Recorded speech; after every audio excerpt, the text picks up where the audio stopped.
Good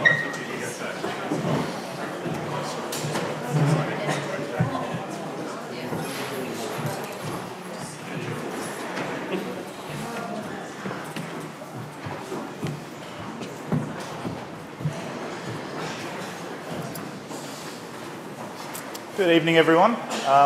Welcome to another WordPress Melbourne meetup. This month we've got a developer slash tech slash whatever you want to call it kind of meetup as opposed to a user beginner oriented one. So, and we've got 6 short and sweet lightning talks happening tonight. So hopefully there's plenty of information that you can get out of the evening, even if it's one presentation in particular or ideally all of them. But yeah, welcome. Social media, obligatory things if you feel like it. First up, I just wanted to thank our pizza sponsor, Invato, who for about 18 months now have been providing the food at each of the meetups. So they're a really cool company. They do some good stuff with WordPress themes and plugins and some other really cool sites too. So I'd encourage you to check them out if you're interested. And also thanks to Inspire9, who have us here each month as well. We really appreciate the free accommodation slash usage of the venue that we get from them. First up, the month's WordPress news.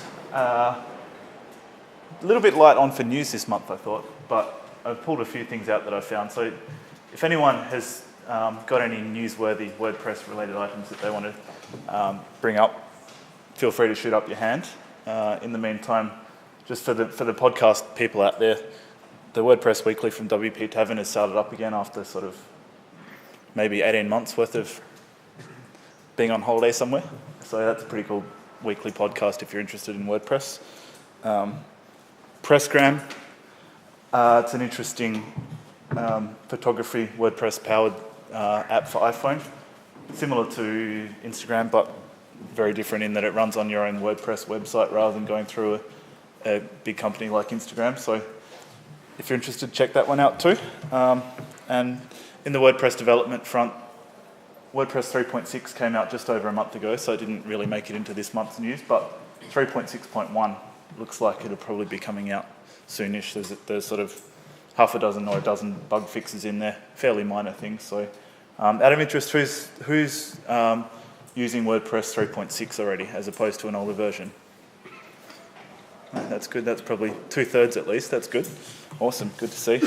So there'll probably be an update in the next however long, which is fairly minor. And next up, there was an event in Melbourne called Press Jam that ran a week or two ago. And I'm just going to get Dee up here really quickly to do a really quick... Just show... I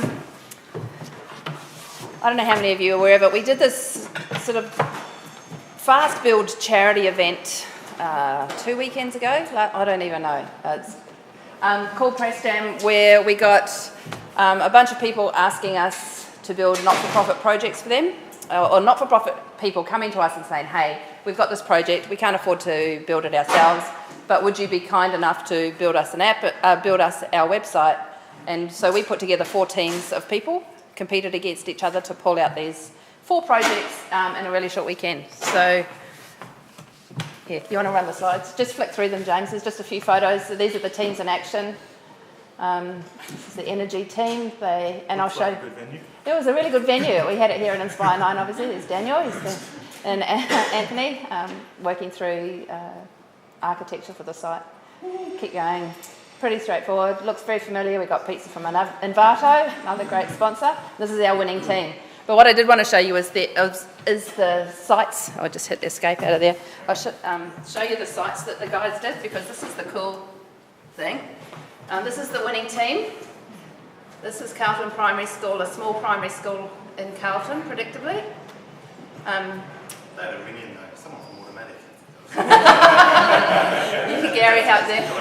And somebody said to me, royalty. We had royalty on our team. This is Knit Your Revolt, a team that put together an action event to protest Tony Abbott, essentially. So that was a very short-lived site, but it was kind of fun. This is Clean Energy for Health. It's another sort of group of doctors basically taking action on climate change and this is Lentil as Anything, their catering arm, where they needed a new website. So that was 4 websites. Each of those websites was built in a day.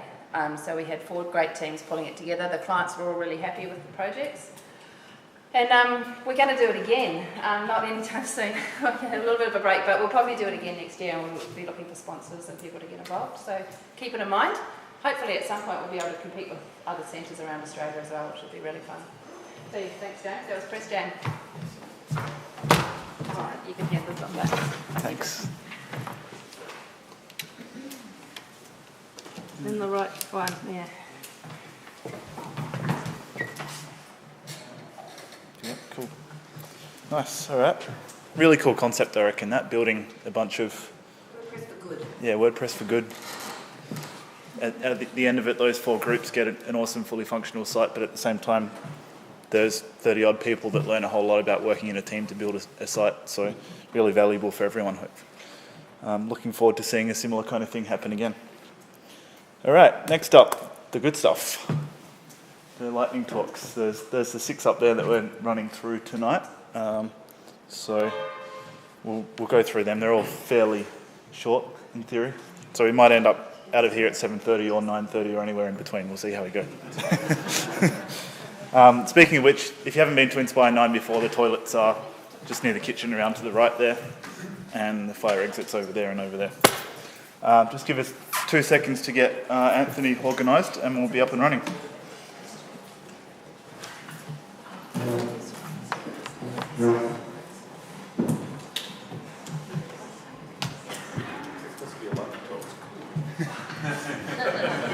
That means it needs to be really, really interesting and awesome. I don't have them.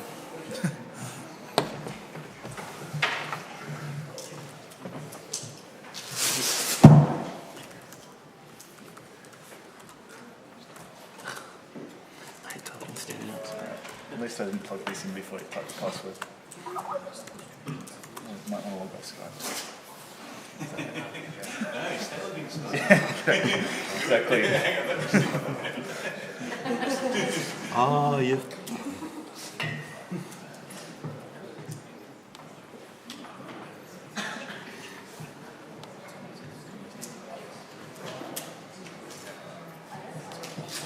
Couldn't imagine anyone doing that. You happy for this to go? Yep.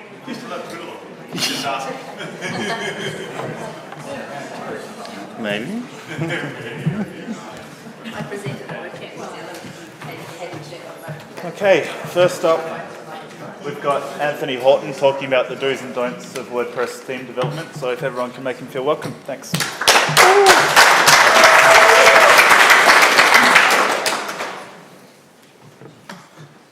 Hello, my name's Anthony Horton.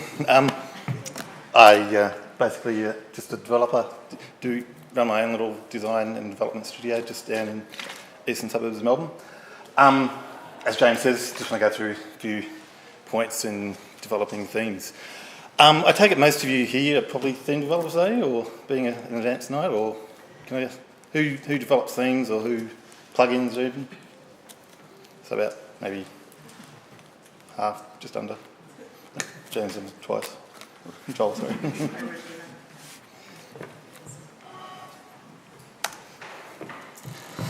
First, don't use inline styles. Typically, as I said, I'm a developer myself, so typically if I have a client, I'll develop my own themes myself. I've also done a lot of work though with other design agencies and other like marketing agencies and stuff, where they've purchased a theme and they've asked me to either fix it up or make some changes or install it and do some styling and stuff like that. So I've used a lot of like ready-made themes, like free ones, and also purchase ones, like premium purchase ones. And as I said, normally it's the other designers or marketing agents who'll buy them if that's what they want to use.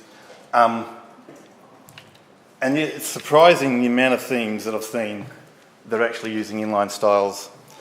I saw one theme one time, instead of using like padding and margin to space out your different containers, it was actually using line breaks. It was awesome.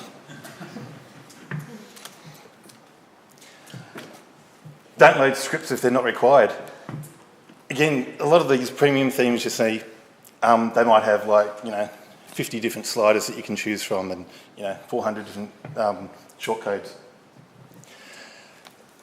If you've got a choice in your theme of a number of different, say, sliders, for example, it's a pretty common one, then make sure you only load the script that you're actually using. So, for example, like normally, or typically I should say, like a theme might have a theme option screen and it allows them to choose a slider for the home page or something like that.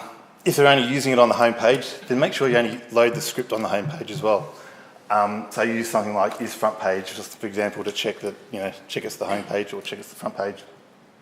And only load the script. Again, I've seen heaps of themes where they've actually loaded a whole bunch of, probably half a dozen scripts for all these different sliders that the theme allowed, but again, only one was being used, so it's kind of pointless. Make sure the child themes work properly.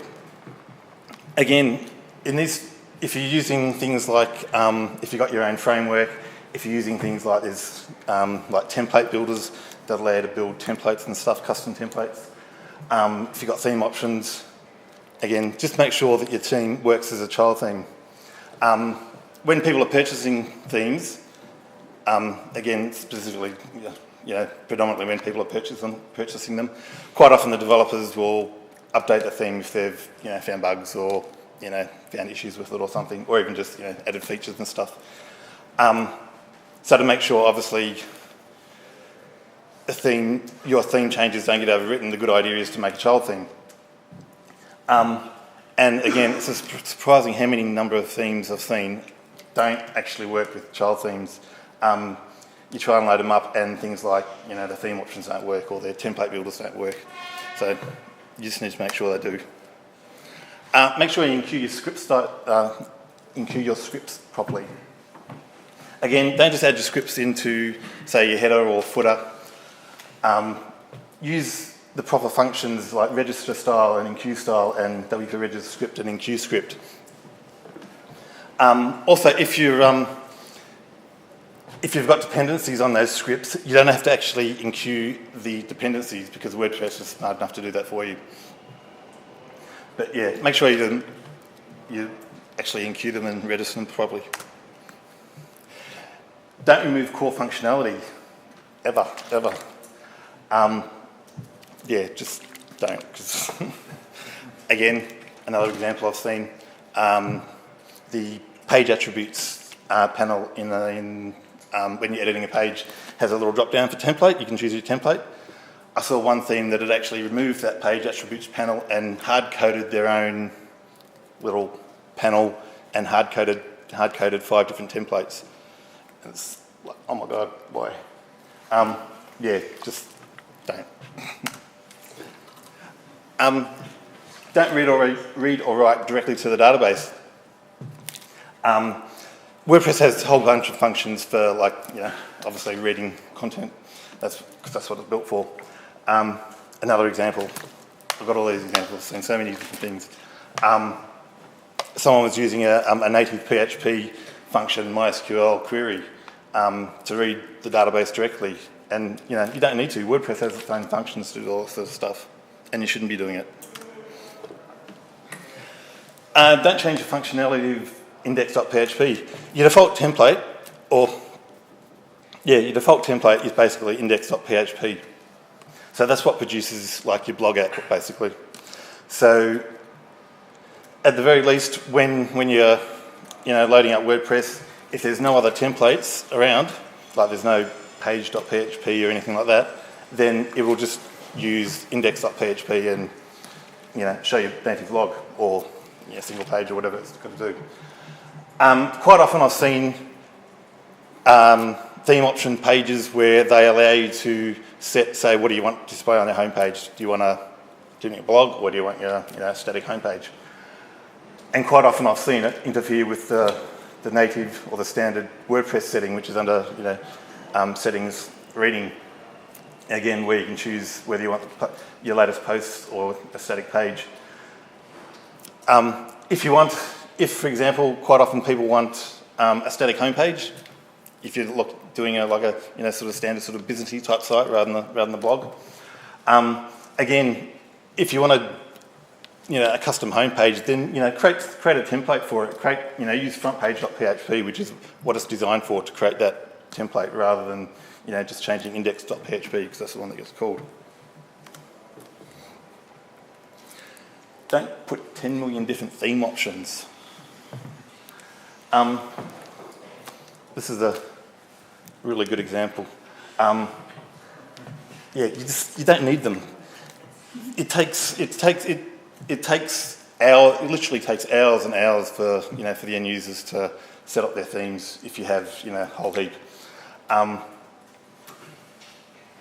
It was too big to show you here, but have a look at that link. It's like there's literally pages and pages and pages of theme options. It is absolutely amazing.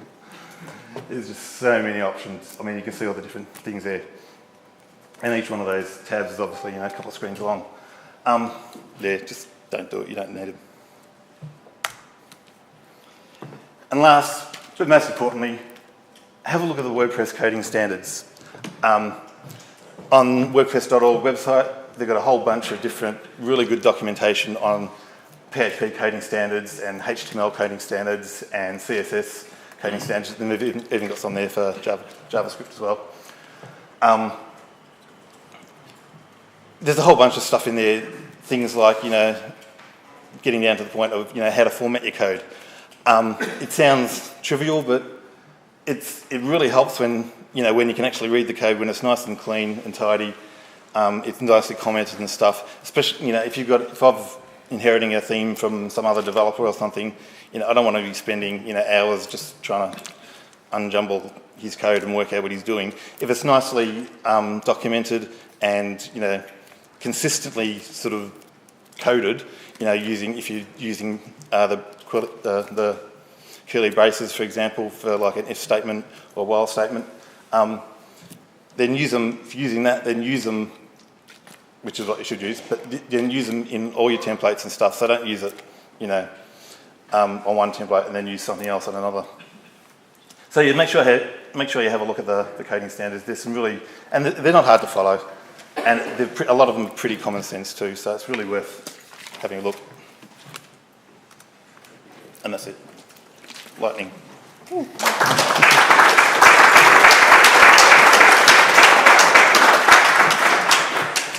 Anyone got any quick questions? Got a couple of minutes if anyone is. Any objections? Anyone in agreement? Awesome. Cool. Nice. Thank you, sir.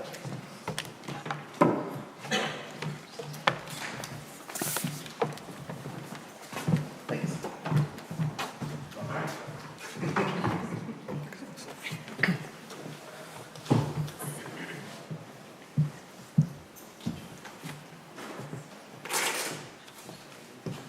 Alright, next up we've got Aaron Rockley doing a talk on client-friendly WordPress websites, so let's make him feel welcome.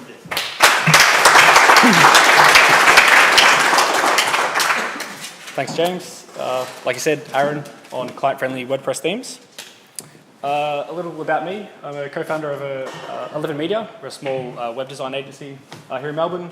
I'm a full-time WordPress theme developer. I've been coding WordPress themes since about WordPress 2.5.1, so it's about 5.5 years. I've got one plugin in the repo. It's had about 1,000 downloads, and I've got a couple of free themes that we need to update and get in the repo, and yeah, about 100,000 combined.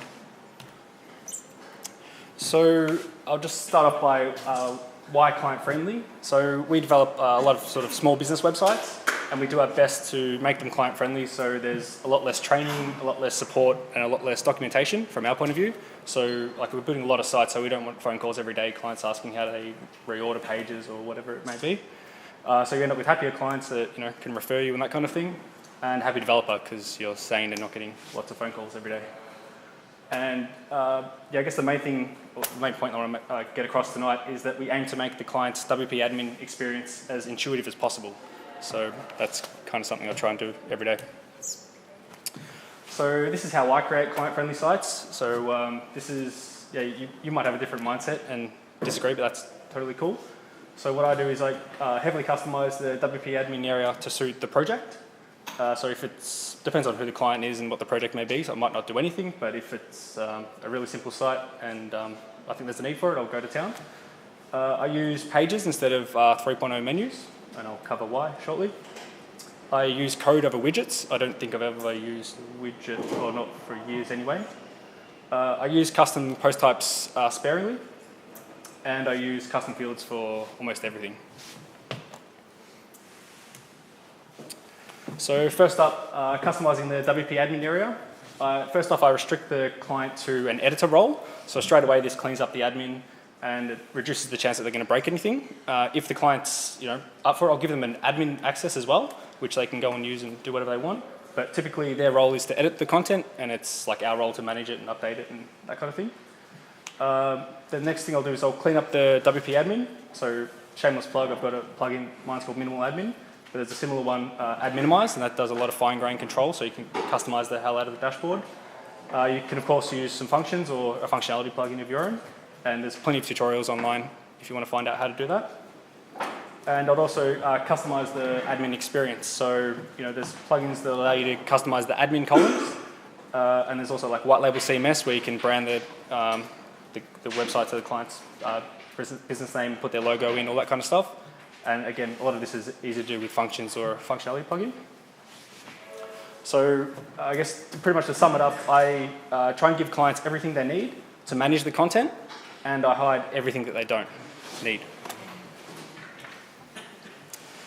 Okay, so in regards to navigation, I typically use pages. So I've pretty much done a bit of a turnaround on this.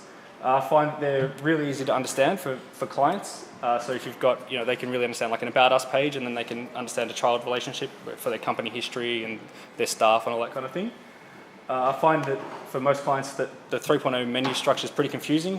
They're wondering why they're adding a page and it's not showing up, or it's not showing up in the right order, or it seems it's a lot more work than it needs to be. So I use pages, but then I do need a few small little helper plugins to make this a lot easier for clients. I use simple page ordering, admin collapse subpages, and exclude pages from navigation, and I'll demo all this later so you can see what I mean by those. So again, I'll use custom code over widgets, and like say a common use case for a widget is a Twitter feed, and so if a client asks us to add a widget for Twitter, or add widgets and to allow them to add a Twitter feed, I would ask, well, is the functionality even needed? Like, do you need Twitter feed on your website in the first place? Like, what sort of problem is it solving? So maybe there's a better solution. Maybe we need to hit the Twitter API, grab a hashtag, store that in the post type for later use, and let the client moderate the posts, or I don't know. There's it might be a proper business solution there. And then, like, if you are going to use a plugin, which widget plugin do you use, all that kind of stuff. And then I've found, like, years ago, using plugins, clients are never happy with the plugin out of the box. So we've always got to style it, change the logo, all that kind of thing. So that's why I'd much rather just, if they think the sidebar needs a Twitter feed, we'd do it and just code it up from scratch and brand it, and know that it's rock solid and there's no need, they're not going to possibly break anything. In regards to custom post types, so I use post types for any content that will typically be shown multiple times, and something that would have a single page, possibly. So this is things like products, staff profiles, testimonials. And I definitely don't use post types for content that's only shown once. So that's things like sliders, and there's like FAQ plugins that make a post type. Same with galleries, they make a post type, or certain ones do anyway. And I'm definitely guilty of overusing custom post types in the past. And I use custom fields for everything, and you'll see in my demo shortly. So custom fields / post meta is really ideal for advanced layouts, and the popular ones are advanced custom fields, pods, there's types, and you can do a lot of this with functions, but the plugins just make it easier. I use advanced custom fields to replace a lot of the plugins, so you don't need to have a FAQ plugin and sliders and all that kind of stuff. And with the flexible content field that I use a lot of these days, it's really, really awesome for responsive design, and I'll demo that. And I've found this to be very, very client-friendly, so there's I never use shortcodes. There's no shortcodes for clients to worry about. If they need to enter a video, they put in a video. If they upload an image, they're uploading images, columns are separated, all that kind of stuff. So I'll just give you a quick demo.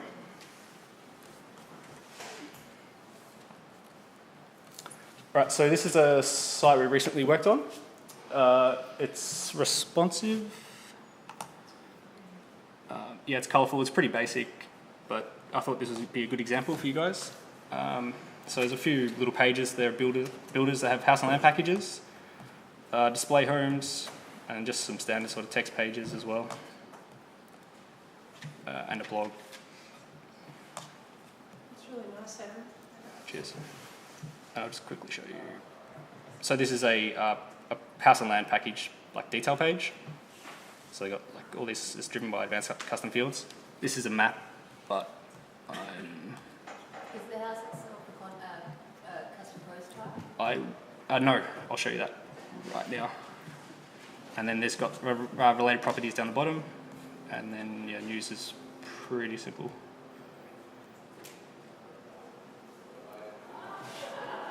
So I'll start off with this. Actually, I'll go back to the start. So when a client logs in, this is what they'll typically see. So the sidebar. Is it better? Yeah, so they only see posts, forms, pages, and options, because there's a custom options panel for this one.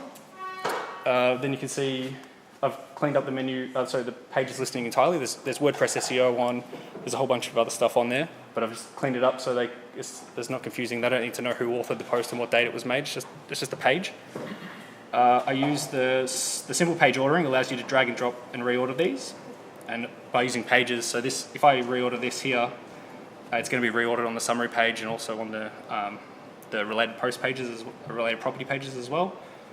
The admin collapse subpages allows you to do that, so cleans it up even more. So it's helpful if you've got like 3 levels deep and lots of pages.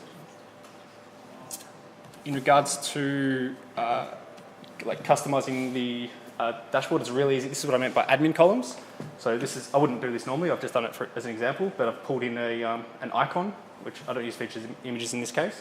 So the clients can, so maybe if this was products or something like that, you could show them an icon, show them the intro text for the post if you wanted to. So this is the demo news item that I set up.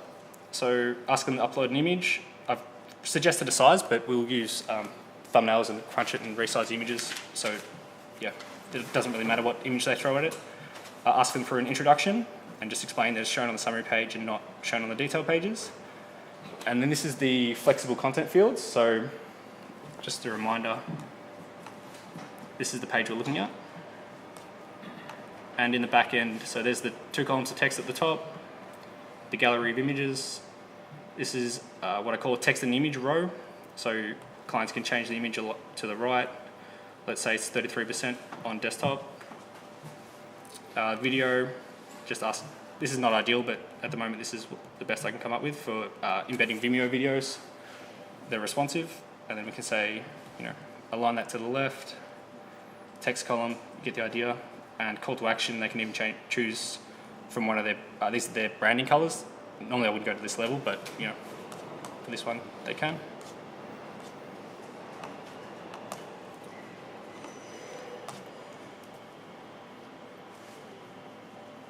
So that's now smaller, and that's swapped sides. Oh, that form is a gravity form, by the way.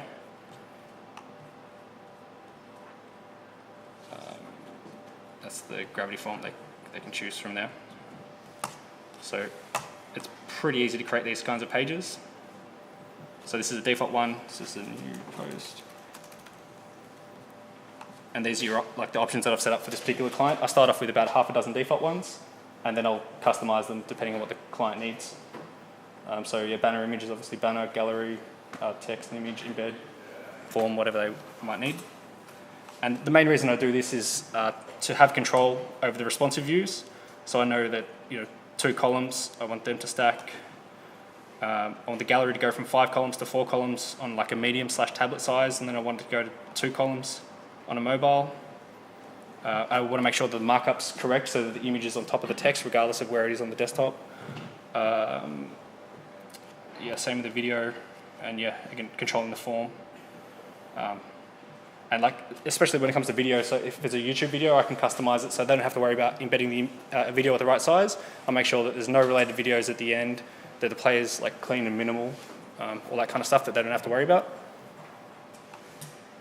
And it's also handy for, like if I want to redesign the site, yeah, we're not going to have to make the videos bigger or smaller or anything like that. I can just regenerate the thumbnails and I've got the video IDs to call them in at whatever size I need. And just going back to the House on Land, say packages. So I've got, this is using just a page template, so it's a detail page. It asks for the banner image, which is at the very top. It's not the best photo, but it's what the content is. The feature color, so this is just part of the design. They wanted to be able to customize this on a per page basis, so they can. Got a custom icon, then like subtitles, standard content. They control the slider that's on this page. So this is just it's Cycle 2, just a JavaScript plugin, and then yeah, it's obviously responsive. And then this is all just again advanced custom fields. So this is all optional, but it'll show up if they enter it. So price, bathrooms, bedroom, study, all that kind of stuff, and then they get displayed nicely with icons. Features, they can add another one. Downloads is just they give the button text, attach a file, so then if they want to, if this PDF file becomes outdated, they can easily update it. A map heading, Google Maps. And then what I actually do is, this is all the sort of data for the top of the page, then I start the content rows below that. So maybe they want to add a video or gallery, or in this case they've just got lots more feature content, so they can do that. So this is where the property detail page basically ends, and then they've just got options for more content, and it's, yeah, keeps it pretty flexible from their point of view. And just in regards to widgets, something that people would probably use widgets for is maybe this footer area or something maybe. So I've quickly whipped up an options panel so they can control the copyright text. So obviously they can change it to change the year or whatever they want to change.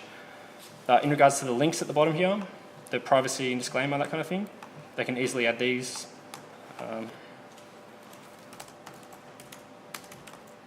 And this is just a page link to whatever they want to link it to. I know you said you didn't like menus, but why would you do this over menus for something like a footer menu?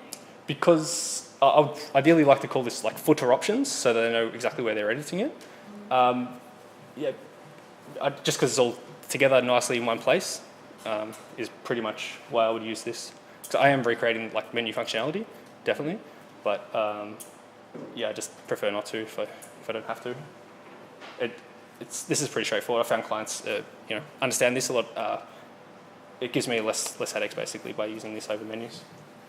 And yeah, I'll typically do like options panel for all this kind of stuff, like email, phone, any sort of social media. There probably should be a Facebook link there actually, but that's not going to change too often, I guess.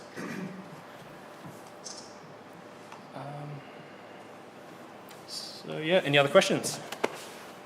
How did you bring the values from like the green, aqua, those kinds of things into CSS? Is that like in line with the template file? Or? Yeah, it is. It's a it's just a class. So when they choose, okay, I want this blue, green, whatever, it's storing that in the value. Like say it's called like light blue. It's just storing as light dash blue, and all I'm doing is echoing the class to that particular page or product or whatever or button. You just echo that every time that color appears. Like Yeah, so it's on the button. So it'll say like it's called button rounded or whatever, dash or space green, and then I can target that. So it's all those.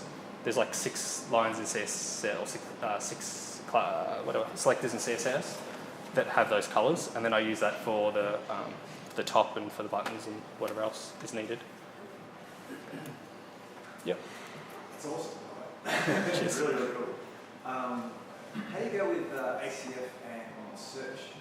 Like making sure that search plugin, I know WordPress default search doesn't fit into the ACF. That's right. Yeah, so it's a plugin called Search Everything. Search everything. Yeah, and then that allows you to search post meta, Yeah, cool. and that works reasonably well. Aaron, what kind of proportion of your clients that you're speaking to in the quoting discussion phase, do many of them come to you saying they want something that's easy to update? Or similarly, do you is it something that you really make obvious during your quoting process to make yourself stand out from other potential? It is. Yeah, it's something we say we specialise in making them like websites a breeze to update or something like that.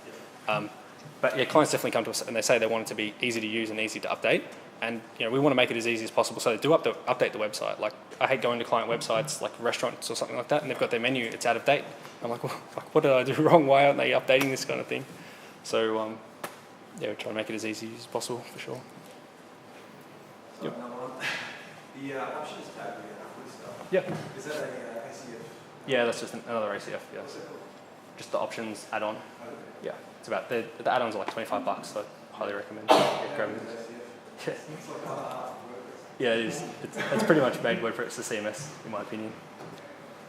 Does that allow you to streamline your flow a little bit better? Yeah, So yeah, absolutely. once it comes in, then you've got packages you can offer them. So rather than trying to scope everything out, you can say this is what I offer. And It's sped up development time because I use very little page templates these days. Like I built sites that maybe in the past I would use maybe 5 or 6 different page templates. Like About Us would have a page and that would have a gallery and that would have content. It would still be easy to update and I'd still use ACFs. But then if they needed a video on that page, they'd have to call me. I'd have to add a field for that. They'd have to edit it. But by using the flexible content fields, and my starter theme has like I think half a dozen baked in, there's no need for that. They can add 2 videos to that page without having to call me. has it decreased your turnaround time in terms of development? Oh, it's sped it up, yes, substantially for the especially. And I'm reusing everything I'm learning. Every project I improve it, and then this is a couple of projects old, so the stuff that I'm doing is a bit better these days. So, yeah, sure. Do you have any confusion or complaints from clients who are already familiar with WordPress, they've already had a WordPress site and they're familiar with the way it works before? Like they use templates that's obviously quite different. Yeah. No pushback, really. No one's even commented on it looks different. Yeah, people have said, like it's cleaned up. Well, they'll notice like if we've built a site like 3 years ago for them and there was all like the WordPress SEO stuff and all the junk, they appreciate that it's been cleaned up. But they just think that it's updated. They shouldn't realise that we've done anything to it. So instead of custom post types, you're tending to use a scenario like if like making a page child of a parent and just like writing a conditional statement that says if this page is a child of this parent page, then you have this functionality. No, I still use page templates. So the House and Land, that has a summary page template, and what that does is it shows all the rows at the top and then goes and shows all its children below. So it's another query that says, go and find all my children, show me the image, show me the icons, how many bedrooms, bathrooms, all that kind of stuff. And then there's a property detail template. And by having a page template, then you can serve up different advanced custom fields, and that's what allows you to actually add the bedrooms and bathrooms and all that kind of stuff. Does that answer your question? No? Yeah. So I'm using page templates over post types, basically. Yeah. Okay. Just on that, have you found like using page templates? How do you teach the client where to sort of select that, or do you sort of preview that for the main pages? Yeah, we would do it from the main pages. Yep. Like so, unless they add like another section like similar to display homes, like display boats or something or other, they won't have to set that template. And then they can easily figure out how to create similar pages. Most of the time they're just editing content anyway, so as long as it's set up initially, it's all good. How would you tackle like WordPress default email notifications going to what should be the admin, but if the owner of the site is an editor? Oh no, the admin.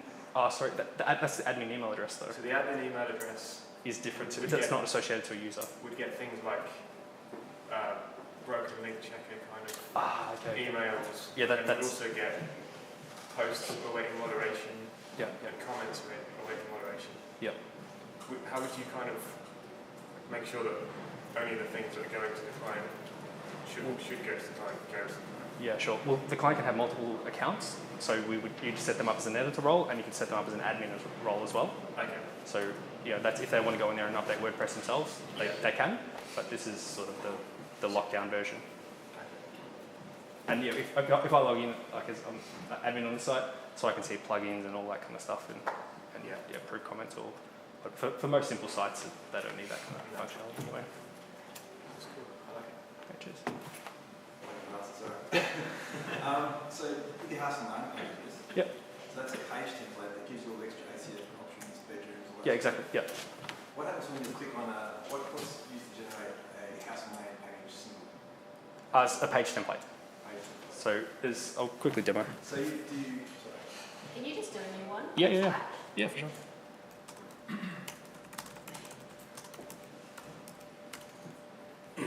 So by changing this is a property detail page. Yep. And it's refreshed. So I choose the color, the icon, and this is asking me what's the price, bedrooms, bathrooms, all that kind of thing. Yep. So you create a page for each page. Yeah, yeah. Okay. So that must be really cool for the client. Yeah, and then because I find like post types, custom post types, you run into trouble all the time. Like they think like we would think is a category, or like that parent page is really hard to customize. It runs on like archive custom post type name, so the client can't add content to that. It's just for displaying like a list of pages. Whereas on this, they could add another page into that section and put completely different content if they wanted to. Especially maybe not in this case because we're showing the pages here. Because the pages are listed there, but if we were like using drop downs, some could be house and land packages, and others might be a specials page that they have, and that's got a video on it. It's not restricted to just the single.php template for one post type. You've got all the options for the page templates that you've got. Can you use a custom taxonomy for a page? For a page, I think so. Yeah. Yeah. Cool. Yeah. I'm a bit worried you might be excluding some of the cool functionality that comes with custom post types. So how do you handle pagination? You'd run your own media, just WP Crew for that. You can do it's harder, but yeah, you can. That's depending on the site. So this is like on a per project basis. If this client had 100 properties, there's no way I'll build it like this. Yeah. I would use and they need filtering and categories, all that kind of stuff.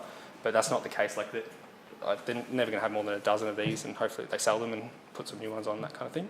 Sure. So, it is super simple, and clients must be really happy with it when you give it to them. And I wouldn't be stressed. Like if they came back to me and said, "Oh, we've got another 100 properties to add," I'll say, "Yeah, cool." And I can swap. You can just use a post type switcher, swap these out, put them in a post type. Like you don't have to delete the pages or anything. It's not a big deal to swap that functionality out.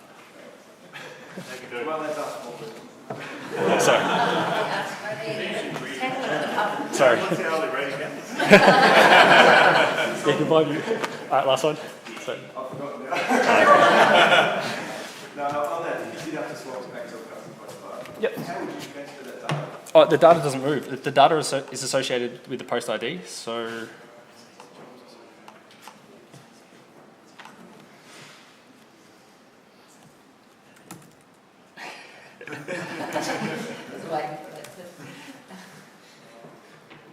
I should probably show you this. So these are the field groups that I've got set up. And the question was property detail page. So these are all the fields. And here I could show this on the whatever post type that I set up, and then all the data would automatically appear. Yeah. So it's still there, even if you're not showing it, it's still there. It's just in post meta. All right, wrap that one up. Yeah, sorry.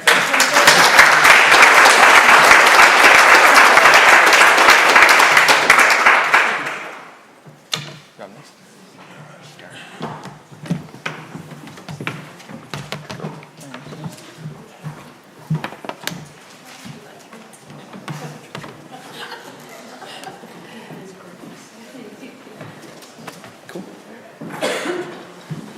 All right, next up we got Gary talking about WordPress and automatic updates. So let's make him feel welcome.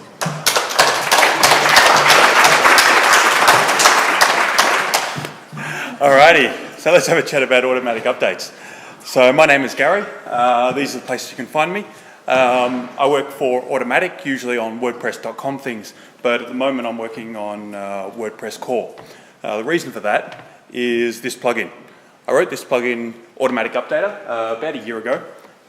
Turned out to be really successful. And what it does is when you get an update in WordPress, then you'll have the little icon showing, however many updates available. You've got to click the update button, downloads and installs them. Usually there are no problems. So what this plugin does is, instead of having to click the button, whenever WordPress detects an update, either of core or of plugins or of themes, it just downloads and installs them. So as it turns out, this works really well. WordPress has a bunch of sanity checks to make sure you don't install bad plugins or bad themes. There are ways to break it, but most of the time it works well. So with that in mind, we decided it's time to bring automatic updates to WordPress core. So in WordPress 3.7, the upcoming release, we're going to be doing automatic updates of security releases. So my plugin has about 10,000 installs, and it's mostly of people who know what they're talking about. They know how to do backups, and they know how to check that their site's working properly. So they can happily turn on updates of everything. When we're rolling this out to the 70 million WordPress installs around the world, we want to be a little more careful. So we're starting off with just security updates only. So when 3.7.1 is released, it'll automatically be downloaded and installed on your WordPress site, but 3.8 won't be. That is, unless you turn on opt-in updates, which will work for major releases of core, so 3.8 and so on and so forth will be automatically installed, and possibly plugins and themes. We haven't decided if that'll make it into core or not yet. Naturally, I'll update my plugin so that you'll have a WP admin option. Otherwise, this will be WP config define. So what does this mean for you? You write plugins, you write themes. You want to be making sure that they work properly when these updates are automatically downloaded. So with security updates, not really a big issue. Security updates only fix bugs, they don't add or remove functionality. But what you have to think about is that sooner or later down the line, major updates are going to be automatically installed. New features will be added, old features will be removed, plugins and themes will be downloaded and installed. So you want to make sure that your code is ready for this. The good news is automatic updates will actually make this easier for you to do. And it can be summarised in one simple idea: code to the standards. Anthony touched on this earlier. He was mostly talking about themes, but the same ideas work for plugins as well. So stuff that you read in the codex or that you read on the upcoming WordPress developer site, you can assume that it's going to work in WordPress core for many versions to come. If something is going to be removed, then it will be deprecated over several major versions. You'll have plenty of time, in the order of years, to make sure that your code is updated and ready. But what happens if you're not sure exactly what you should do? Ask for help. This is one of the things I love about the WordPress community. If you're not sure if you're doing something right, or you're not quite sure how to do something, then there are people who are willing to help you. There's the WordPress support forums or the WordPress Stack Exchange are the big online options. There are meetups like this one, of course. There are WordCamps, there are books, there are tutorials, there are training classes, and you'll find that people in the community are really willing to pitch in and give you a hand and answer your questions. So always ask for help. Make sure that your code is the best it can be. So I'd like to leave you with this image. This is maybe something that we have to look forward to. This is the Chrome usage stats from June this year, about a month after a major release came out. Blue is people who've upgraded to the major release. Red is all previous versions. About 90% of people that upgraded to the latest release within 1 month of it coming out. Now, this is amazing. With automatic updates, you don't have to worry about backwards compatibility for your code anymore. You write the code, it works on all sites. When a new version comes out, you can start using those features immediately, and you can roll it out. All of your users can make use of it as well. So, automatic updates are coming. They will make things easier for all of us. and I'm looking forward to it. Thank you.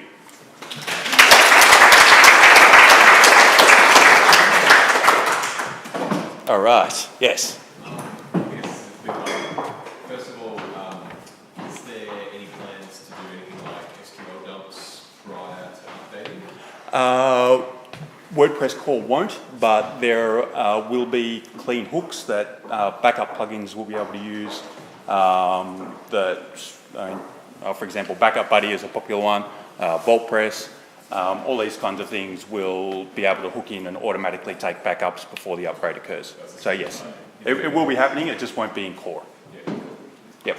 Will there be a new build child theme builder? At the moment, you either do it manually or use a plugin to create a child theme. So if there's automatic updates to theme, people aren't aware Yep.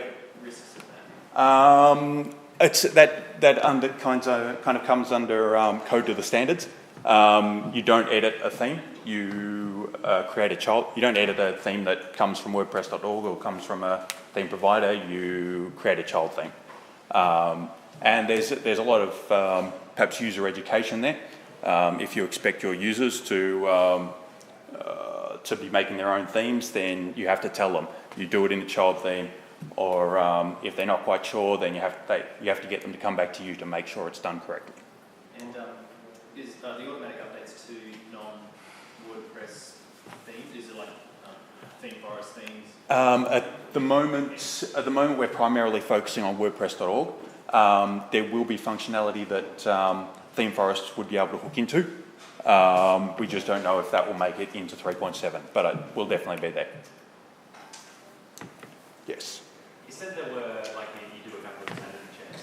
Yep. Which is that? What kind of stuff does it look for?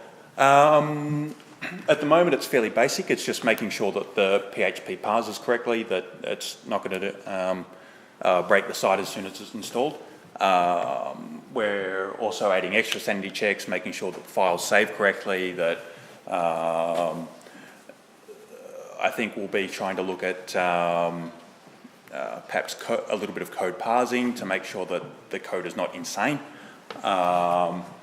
which is a little bit of what we already do on the WordPress.org plugin hosting. There's parsing going on to make sure that there's no bad code being committed, but adding that to core is definitely something we'll look at. But there are yeah, certainly code signing and SSL, making sure that all the code that your site is downloading is the code that it expects to have. There are a lot of different facets in making it secure, trying to make it more sane. It's at some point we'll have to look at sandboxing, something like what Chrome, as I mentioned, does with plugins. There are lots of options, and the fact is, with so many sites that we're pushing this out to, we will be looking at ways of making it as secure as possible.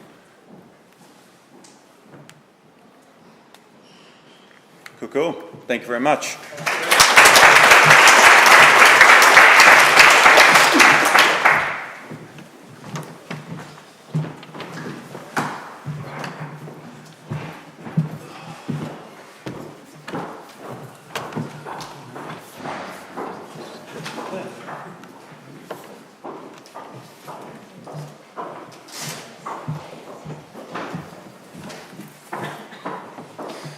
Okay, next up we've got Peter Wilson talking about the importance of important. I'm not actually going to read that whole title out.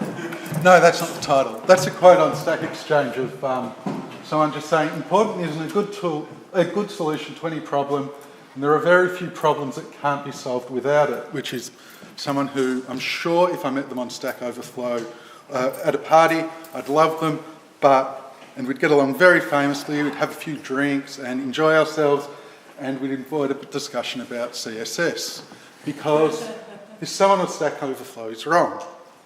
Important is in CSS for a reason. It's there to be used, but a lot of people made the mistake of, instead of when they were writing CSS back in the day, instead of using it as a tool, they used it as a hack.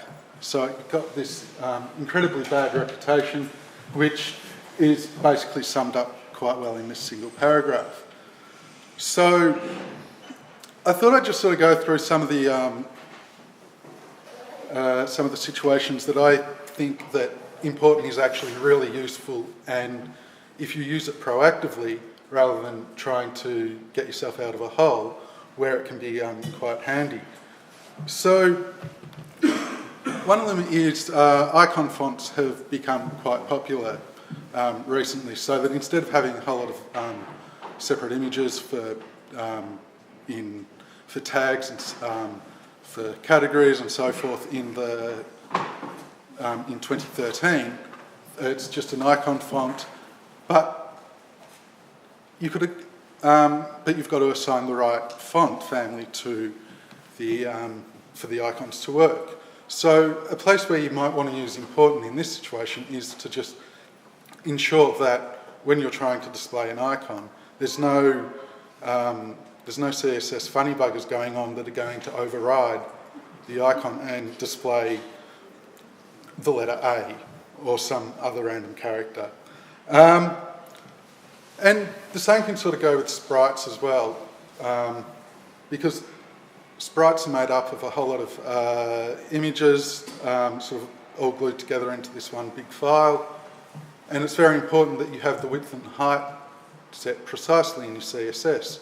So arguably, and I've not done this one myself, got to say, but on all your sprites, if you put an important next to the width and the height and defining the position of the image, then it won't get overridden by unintended consequences of accidentally targeting a selector a second time, or targeting the same element a second time. In another place I use it is helper classes.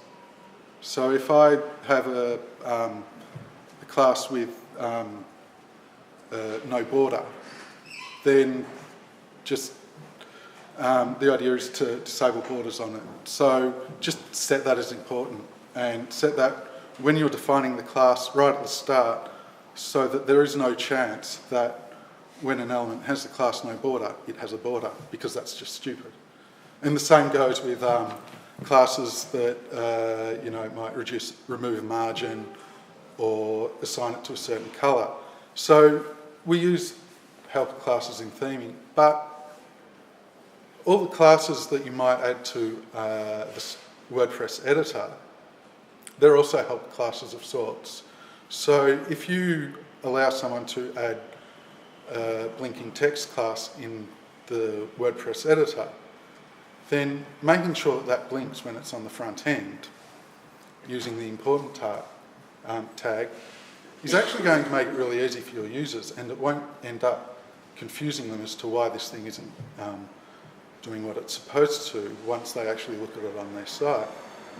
So that's the way I've sort of started using it and thinking about how to use it in advance. And it's just deciding what's actually important and what can't be overwritten, and using it in advance. And that's really it. More a rant than a lightning talk, I'll admit.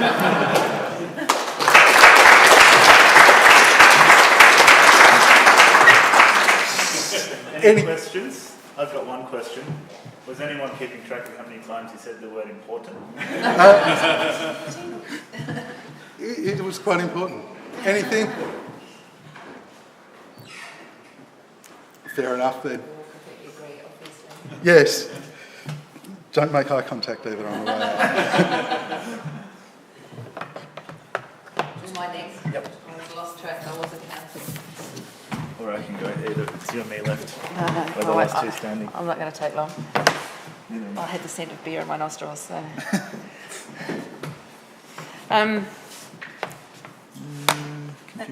Yeah, there it is.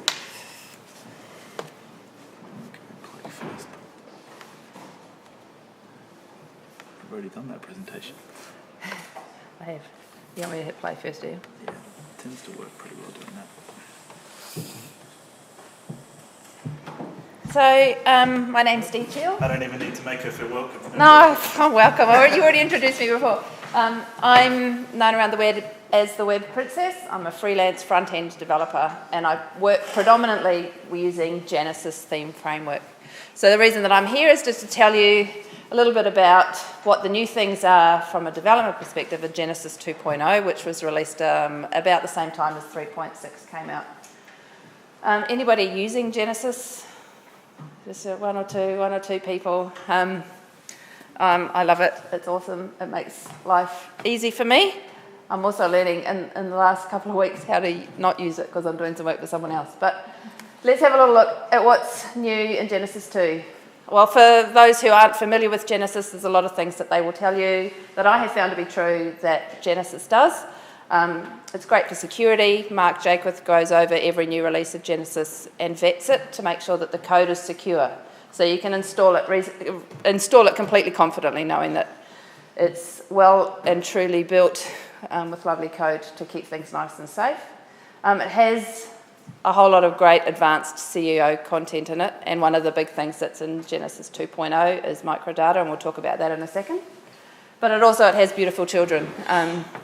There are a lot of great, beautiful themes or child themes out there that you can use or that are made to go with Genesis.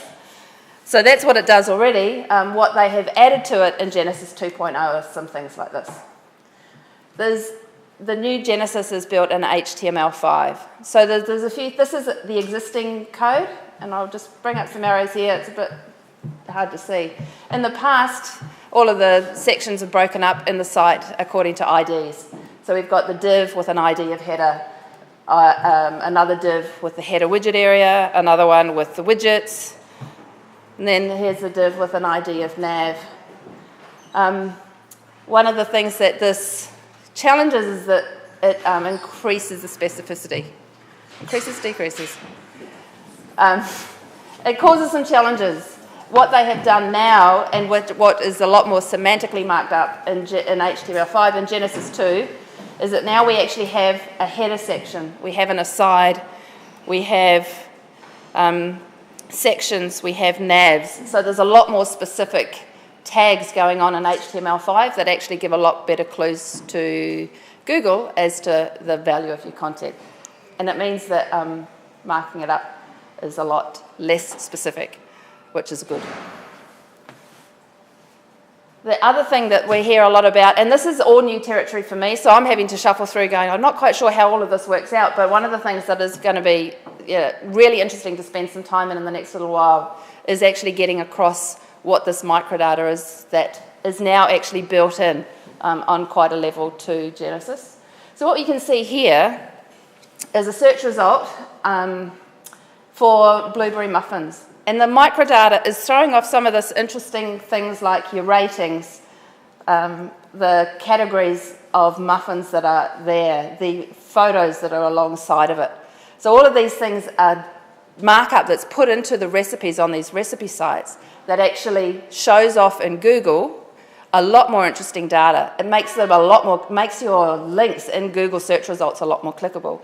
And what is going to happen, what you're going to see more and more often, and you're seeing it a little bit now with author information. So when you Google, you get a result, you're much more likely to click on a link that's got the author photo on it because it appears to carry a lot more authority than a link that has just a whole lot more text that you're not going to stop and read. You'll stop and look at one with a photo.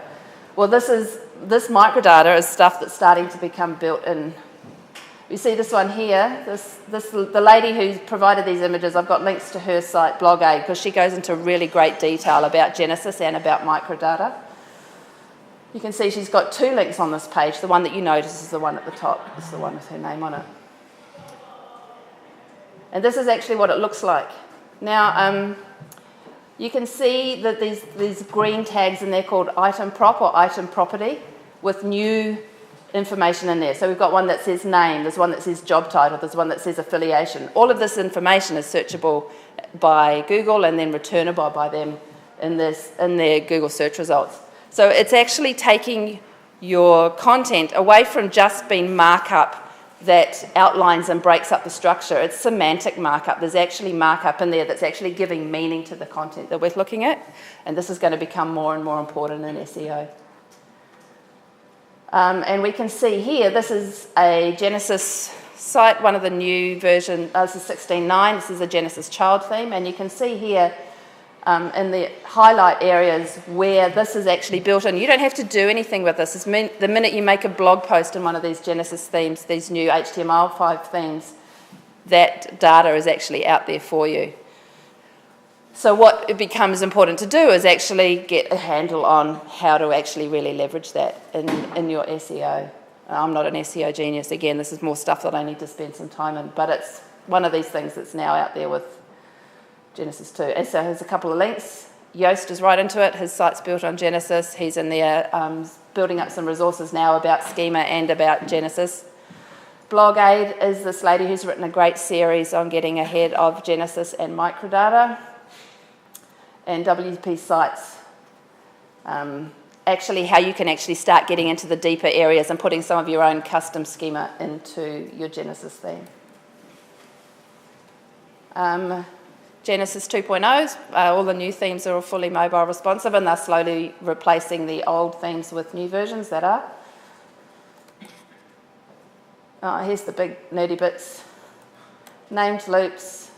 I'll let you read through these. You don't need me to read them out for you. PHP 5, JavaScript and admin CSS are minified, so it's actually reducing page load, which is really cool. So yeah, if you're already using Genesis, some of this stuff would be new, but for the most part, Genesis tracks displayed entry IDs. It's pretty cool too. There you go. Entries without titles now display as a permalink after the post content. So yeah, like I said, that was short. But there you go, Genesis 2.0, a little bit of the new info. That's where to find me, the Web Princess. Pretty easy, Google it. Disney Princesses and me. Thanks.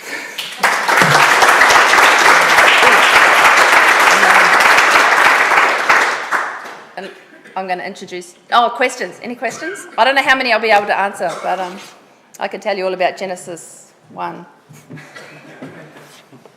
Yeah. I like the way you slammed the lid down going, all right, time for the pub. Time for the pub. I'm ready, man. I'm ready. Unfortunately, yeah. Question? One really quick one. So with Genesis, you then use a child theme and edit that child theme. You can get stuck if the child theme's then updated and you've got to reincorporate that. Is there any way to have a grandchild theme? Yeah, I've asked that question before actually. No. Okay. But there are things that you can do because if most of what you're doing is creating your own custom templates, then I would be keeping copies of those and then re-uploading them. Okay. But there's also plugins that you can get in that will actually write your CSS separate to the actual CSS style, CSS file. Okay. That's another way, but yeah. So yeah, if you're using one of the existing themes or using Outreach or one of their current themes and then go ahead and update it, yeah, they update it to the new HTML5, that can be a bit challenging. And if you're already using an existing theme and you upgrade Genesis to 2.0, it's not going to break your existing theme, but you have to choose to add the choose to allow for HTML5, and then you'll need to do some tweaking because of all of those class changes. Yes. But it is doable. There's actually people that are out there setting up services to actually make those transitions for people. The child thing doesn't auto update either. You have to actually go and grab it. Yeah, it's not going to happen by accident.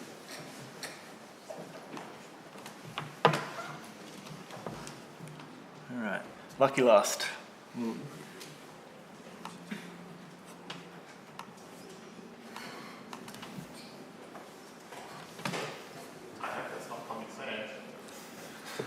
I did think that, but it's some other font that came by default in Keynote. All right, one more talk and then we can all get out of here. I'm just going to have a quick couple of minutes chat about a cool tool that I've come across in the last few months called WP CLI. And I haven't actually introduced myself tonight at all. I'm James, for those of you who don't know me. What is WP CLI? Well, it's a command line tool for managing WordPress sites, which means it uses a command line. and there's the website address if you're interested in it. So obviously, the big part about not using the command line, it means that you can do a lot of things in WordPress that you would normally do in a web browser in the WordPress admin area. You can do via the command line, which has a bunch of benefits and potential drawbacks. So in my experience, it can be quite often faster than using a mouse for things. So I like typing rather than using a mouse, particularly if you're doing repetitive tasks as well. So yeah, it helps you automate things. And it's useful in managing lots of different WordPress sites, whether that's locally where you're developing sites on your own laptop, or whether it's on a server. You can use it for either. And it's a pretty cool open source project that's had over 60 people contribute to it in the last 12 months or so, which I think is pretty good too. Basically, you install it on your laptop or on the server, which is a fairly simple task to do. I haven't bothered mentioning that here because there's plenty of instructions on how to do so. And then you're obviously opening up a terminal window on a Mac. It'd be a terminal window on a server. You'd be SSHing into the server. So how many people here at the moment know what SSH or a terminal is versus... Yep, cool. All right, that's good. And the others are probably at the moment using FTP and things like that for transferring files and managing sites. Okay, cool. So you basically change directory into where the WordPress install is, and then you run the WP command, which will, the output, they're all the different commands that are in WP CLI at the moment. There's a lot there. So you can do a whole pile of things in there relating to options, plugins, media, users, posts, database, backups, and that kind of thing. So let's start off with some things that it can do for WordPress core. You can update WordPress core itself to the latest version by doing WP core update. So that would be the equivalent, obviously, if you're using a web browser, you'd be going in, clicking update in WordPress and doing it all that way. That's just one quick command there. I tend to find it can be a bit quicker than using a browser because it doesn't involve a web server or anything like that too, so it can be quite quick. Similarly with WordPress plugins, you can update all your plugins with one command, WP plugin update all, or list all the plugins that you've got installed with the WP plugin status command, which basically shows you which plugins are active, which are inactive, which ones have got updates available, and that kind of thing. Another thing you can do is install a WordPress plugin, WP plugin install something like Facebook. That would, any of the plugins in the WordPress.org repository, basically the folder name for that plugin. You just put that at the end of the command here and it will install that plugin. You can also install any other plugin from a zip file, whether it's on your computer or whether it's a remote zip file somewhere else, just by using the path or URL to the zip file there instead of the actual plugin name.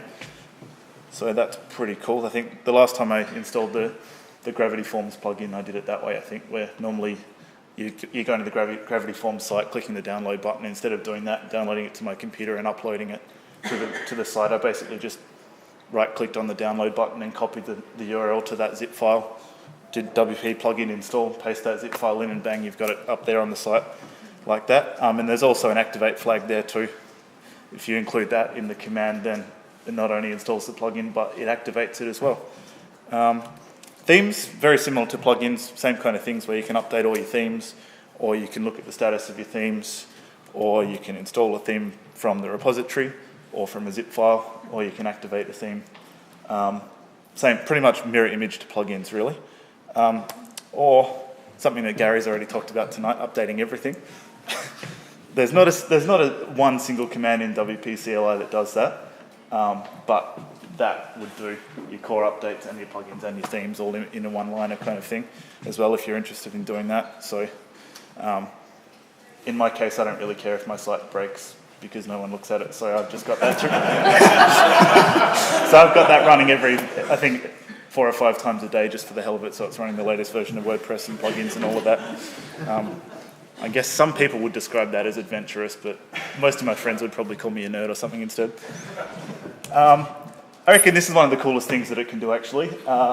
Searching, replacing contents in your WordPress database. So those of you who are developing a site locally on a local host address or something like that, and they go to the point where they're migrating that to a production live kind of site, you generally find that all throughout the database, all the URLs in all your posts and pages and everything are using the local host address instead. That command there will go through your whole WordPress database and replace that piece of text with that piece of text. And the first time you do it, putting dry run on the end is a good idea because it'll show you a preview of what it's found and what it will change without actually doing it.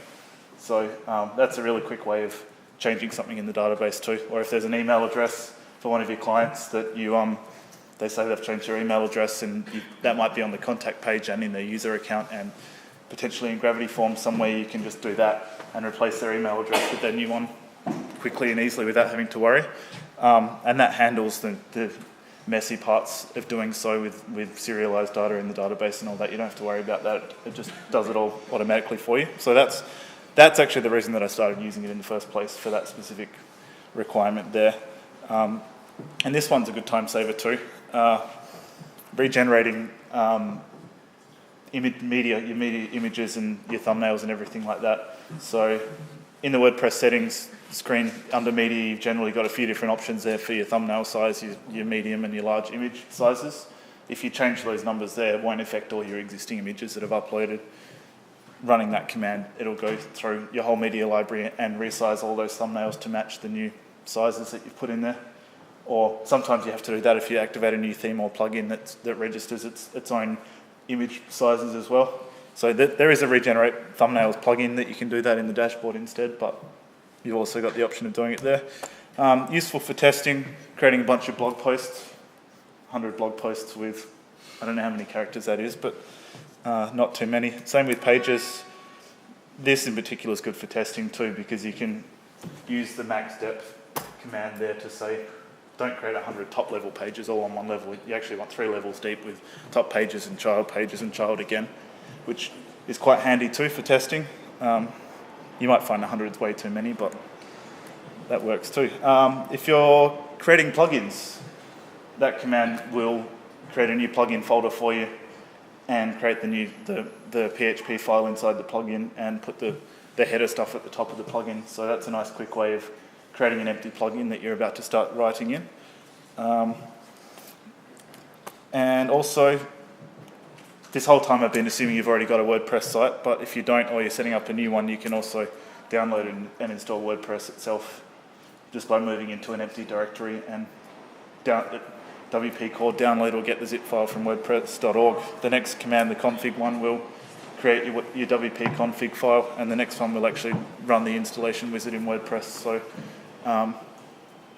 the famous 5-minute install in WordPress could be down to maybe a minute there, potentially, depending on how quick you can copy and paste.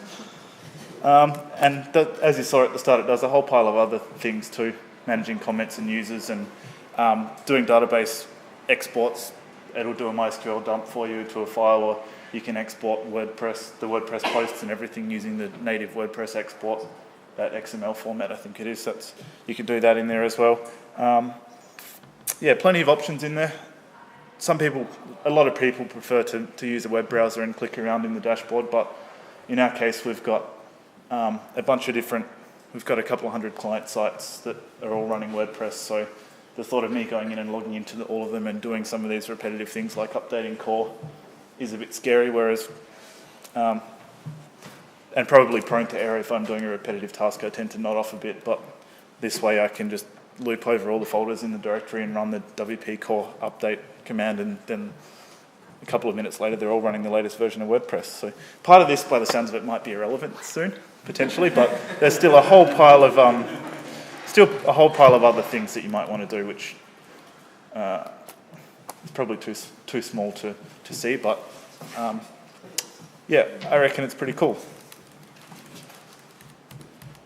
And finally, that's the website where you can go to. It's got the instructions on how to install WP CLI in the first place.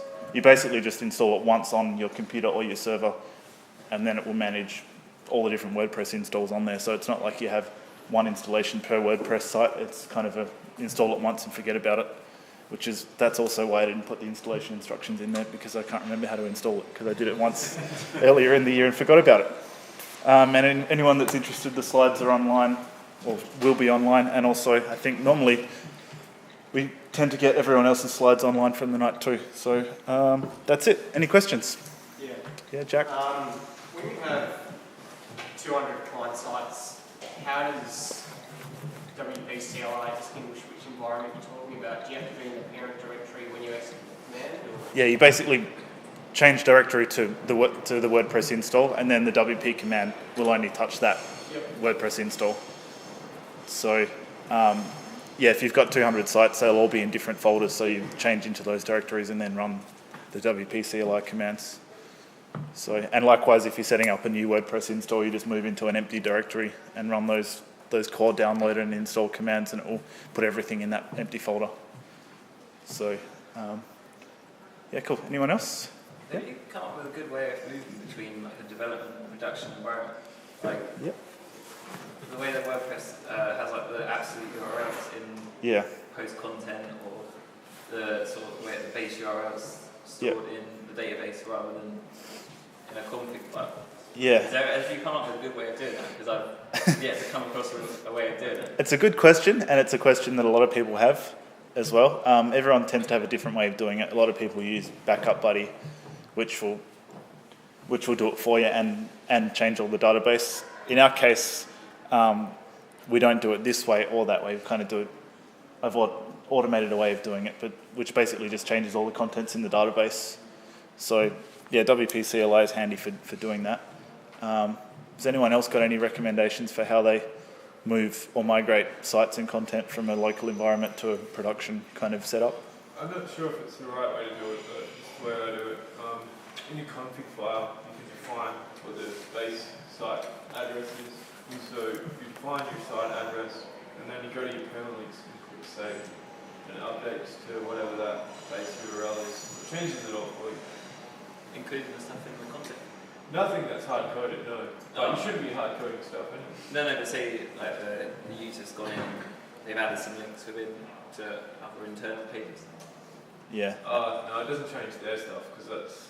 And the main reason WordPress does use those full URLs everywhere is for blog posts. If you haven't got the full URL, if it's just a slash about instead of the full URL, then if that blog post is being read through an RSS reader or somewhere else off the site, then those links won't work, which I think that's the basic reason why WordPress started to put, or has always put, the full URL for everything when you insert an image and all of that. But yeah, that search and replace command in the database, I haven't run into any issues doing that. That'll do all your posts, all your user accounts, everything. Wherever it finds that string, it'll replace it for you. So you might find that useful potentially. If you could use WP CLI to do the database export locally, or you could use PHPMyAdmin or whatever you currently use, and then import that at the other end, and then use WP CLI at the other end to search for localhost / whatever to change it to whatever the actual production URL is. Yeah.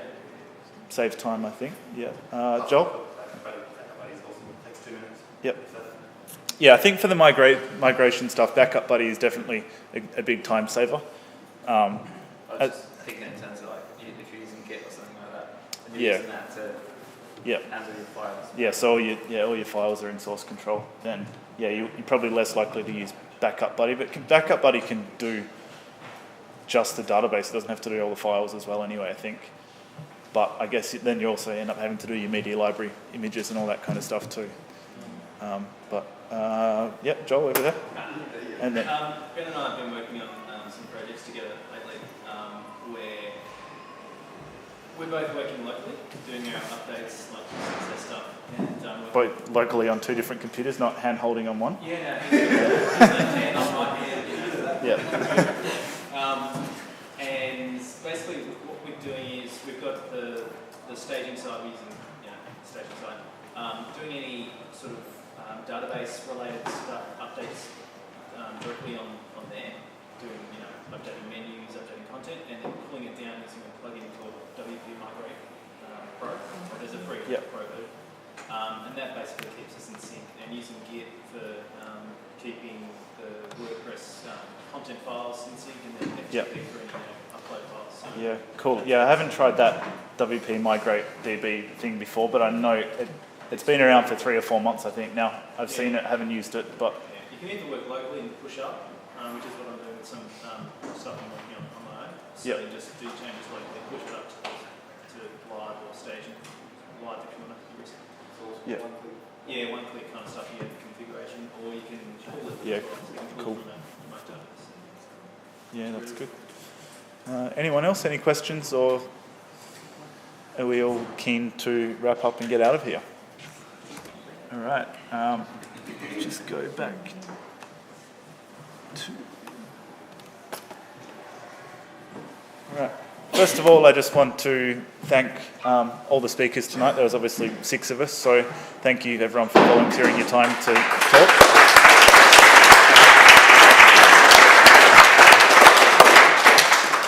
And likewise, our sponsors, Envato and Inspire 9. Hopefully people aren't hungry. If you are, there's still pizza over there. And also, obviously, to all of you guys and girls for coming along. I really hope you got something out of it. And if you had a good time and learnt something, try and think of someone else that you know that might be interested in coming along too, because we've got quite a few members and quite a few people tend to turn up each month, but we love having new people come along too. So the more you can spread the word, the better, really.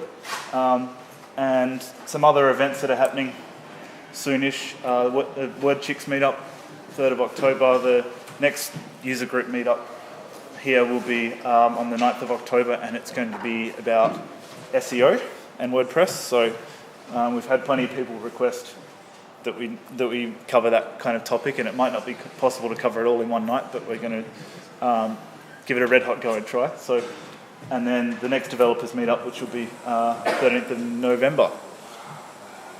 Cool. All right. Again, thanks for everyone for coming along, and we hope to see you back.